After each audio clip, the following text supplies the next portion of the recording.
This is the new Insta360 Luna Ultra, a super pocketable style camera with dual lenses. We have 10-bit iLog, plenty of amazing things that make going out and filming videos that I normally make really, really nice. But how much better is it than something like the Pocket 3 or even like the FX3 I'm filming at here? Let's check it out.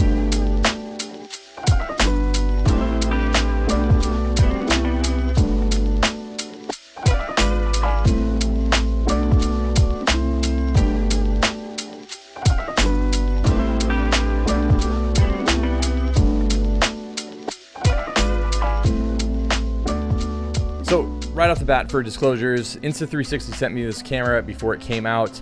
I told them I was gonna make a video about it, so I don't know if that's actually a straight quid pro quo of sorts, but either way, think of it as I'm gonna put the thing down below that I got something out of this video. So either way, you can consider it sponsored, although I'm not getting any money for this, but obviously just wanted to be up front with how this is all coming about. But for some context as well, I've used the Pocket 3 for a long time and used it for a ton of my videos, and I'm a big fan of these types of cameras. And for what it's worth, like, this is my normal setup, and then I'm using this actually to film this talking head part. I'm assuming you probably knew this if you're a normal viewer of the channel, because we are shooting on like a 20mm versus what I normally shoot with was a 35, so the depth and everything is gonna be pretty darn different. But one of the questions I get a lot out of things like this and cheaper cameras is like, can you use this as like a talking head setup? And while I just shoved this on a monopod in front of me, like, I think I could probably, you know, change up the angle of view and some other things to make this work maybe a little bit better. I do think with the proper lighting and all this stuff, this actually can look really good and could serve as like a standalone, this is the only video camera you have. I know a lot of people probably don't necessarily agree with that, but as someone who myself, I'm primarily a photographer, I do think that the quality is good enough for a lot of the YouTube stuff out there. Heck, a bunch of people just shoot everything on their phone nowadays, and this is an upgrade from that in a lot of ways. So either way, I think that cameras like this are a really, really good pairing for someone like myself that is primarily a photographer, but wants like really, really good video footage.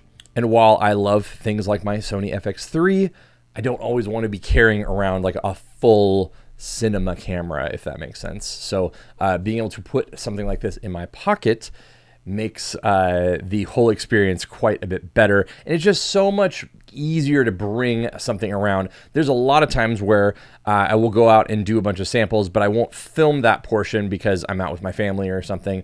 But I always find that most of you would like to see me out and about a lot more. So being able to do this with a camera like this, I can literally just toss it in a pocket, a jacket pocket, a small part of a bag, and it makes it a lot easier than bringing out like a full rig.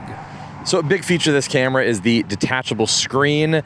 I can monitor myself, and I was not even close to this composition when I first just set the camera down and walked away. So it's kind of nice that I have the option to do stuff like that. Let's see if it'll start tracking me as well. Yeah, so like I can just click once to do a little deep track here, and we got a lot of cool options with the fact that if you want to just set this camera down to do some B-roll of yourself, and it's really the combination for me of the tracking with the 60mm lens that makes this feel a lot more dynamic and a lot less like janky iPhone-like, because we could go back and get the 20mm, but this just feels so much different. Like, yeah, it's gonna work, but me being this small in the frame, like, just doesn't feel, it feels more like a mobile experience, where I definitely feel like when you push into the 3X is where I think this feels a lot more natural and a lot more like, I don't know, something that I would expect to see in a YouTube video. That I'll add to is this little microphone is brilliant. My only problem is I'm on an overpass. I have lots of cars coming by, and it's a little bit windy right now. So holding this down about like regular microphone level, there's no windscreen or anything. I can see exactly where the microphone is. So is this something that's going to be usable in all scenarios? Probably not. I wish that they did give you some way to put a windscreen of some sort on here. Is it better than nothing? And is it incredibly convenient to have something like this? Absolutely. But I do think picking up either the Mic Air or the Mic Pro, and specifically the Mic Pro for the 32-bit float, all that kind of stuff is probably a good idea. But if you don't have the budget for something like this, I don't blame you for the ability to just use this as a wireless mic, because I think it's pretty brilliant. All right, and this is just standard like vlog style. We're still in a pretty noisy environment. A couple things here. The sun is like directly behind me. So this is something that the Pocket 3 kind of really struggled with.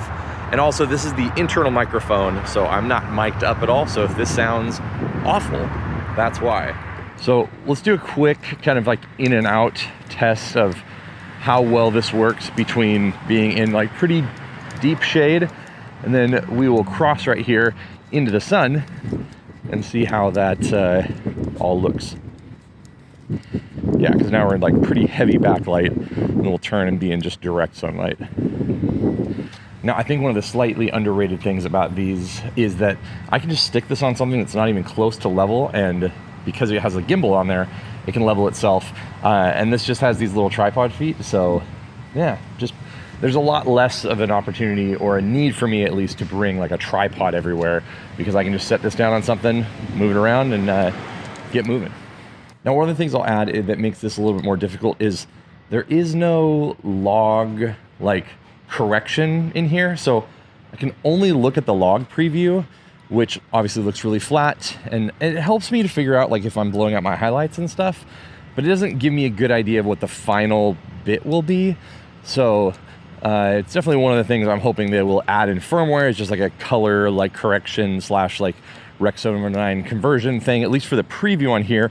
So I'm just not looking at a really desaturated and flat profile, because especially in direct sun as well, it makes this really, really hard to know if things are working or not, because it's so bright, and then you have a really flat, not contrasty profile, which makes that whole system a little more difficult.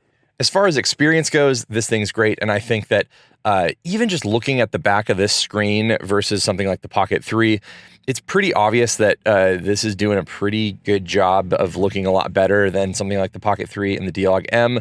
Let's head back to the studio, do some tests, and we can see what it really looks like. So that's all fine, but like, if the quality of this thing isn't very good, it's gonna be pointless to use over something else. For a few years now, I've used the Osmo Pocket 3. It's been kind of a discrepancy between, I'll use the Osmo Pocket 3 for some random things, and then I will use like a Sony FX3, or something a little bit more comparable in terms of price would be like the Lumix S9, but they're full frame cameras.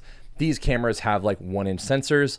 And the thing about the Pocket 3 for me always was that, yes, it technically has 10-bit color, but it had a D-Log M profile, which is really kind of like a crunchy, like I never really got footage that I really liked out of it. It's not going to replace the look in general of like a cinema camera. I think it's really obvious when someone's using like an FX3 versus this. But I would say the lines are being blurred a lot more when you have other options like the 60mm here, and just the much better iLog 10-bit format that gets you a lot closer to what like an S-Log3 style look would be. All right, so perfect timing for this video. My friends at Gamut have released some base LUTs that look significantly better than the provided ones from Insta360.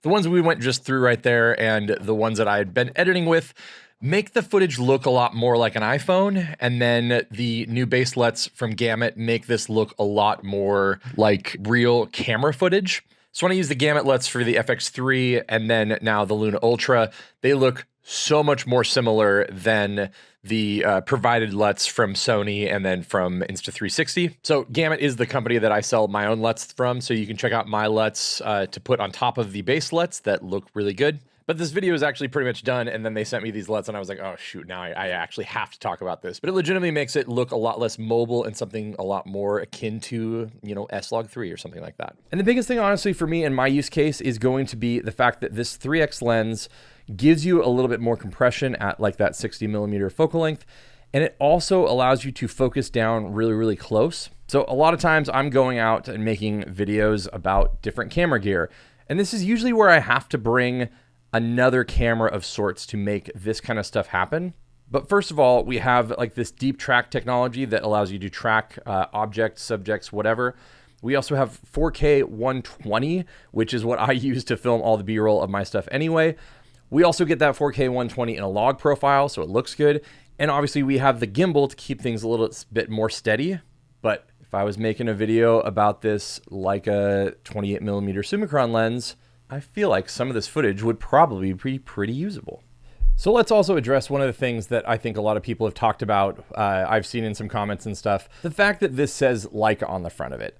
Now, I don't know how much of an actual partnership Insta360 has with Leica. I know that they do events at the Leica headquarters in Wetzlar, Germany, and I'm sure there are things about this that have input from Leica in there, because the company is too prestigious to just toss their name on things that wouldn't be, I don't know, relevant to their audience and harming to the brand in some way. And it is technically like a Vario Summicron of some sorts. So I believe the wide lens has a 1.8 and the secondary lens has an f2 lens. You're obviously not going to be getting the same thing as like a full frame sensor would be getting. But do I think the lenses look good? Yeah, like for a small camera like this with like a 1-inch sensor, I think that's pretty darn sharp.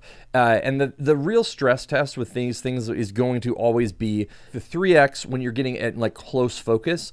And I think that the detail it rendered out of like the cameras here and the other things that I've done with like my kids' little Pokemon figurines and stuff like that have all been really good and really impressive. And so it's one of those things where, is this up to like cinema camera level quality at this point? Like, no. You're not going to start, people aren't probably going to be shooting like feature length films with this, but you're like size, cost, usability ratio to like price and like the performance and things, I think is really, really good. So to kind of end here, I think this thing is fantastic. Does it look like an FX3? No. Is it better than the Pocket 3? Yes. Do I think that you should buy this over the Pocket 3 just for my use cases with the dual lenses, the much better color fidelity, and better log format? I think it's a no-brainer. If you're someone that is maybe less into color grading and less into dynamic range and things like that, is the Pocket 3 great as well? Yeah, totally. Like I've used it and really liked it for a long time. But I do think that this is a big, big upgrade over it. At the time of making this video as well, I don't have the DJI products yet. And the big elephant in the room for all of this is that those aren't going to be available in the United States anyway. So if you're in the States and you don't plan on going elsewhere anyway, I don't think that I would be super bummed if this was the only camera that came out. I think that this, again, is a big upgrade to the Pocket 3. I think that this is something that I will absolutely be bringing on a lot of my kind of going out and making videos elsewhere kind of thing. I will continue to do a lot of stuff in my studio and when I'm filming more serious stuff with an FX3, with a mirrorless camera, with a Lumix, whatever. But is this going to be a more daily companion type of camera? Absolutely, and I can absolutely recommend it as well. I do think that they're making another version without the dual lenses. So if the dual lens thing isn't something that interests you, and again, you're in the US, I would definitely maybe wait for that because I'm assuming it's going to be a little bit cheaper. But overall, this thing's great. Even at the price point, I think that for what you're getting as far as usefulness goes, totally worth it. It's cheaper than a lens. Way cheaper than buying another body and lens combo. I do think you should also purchase ND filters if you want to kind of sell the higher end look a lot more as well. And then I would also get one of the Insta360 microphones with this, find a package that has some sort of kit with a microphone, because the convenience factor of having everything in one ecosystem is really, really good if that's something you can afford as well.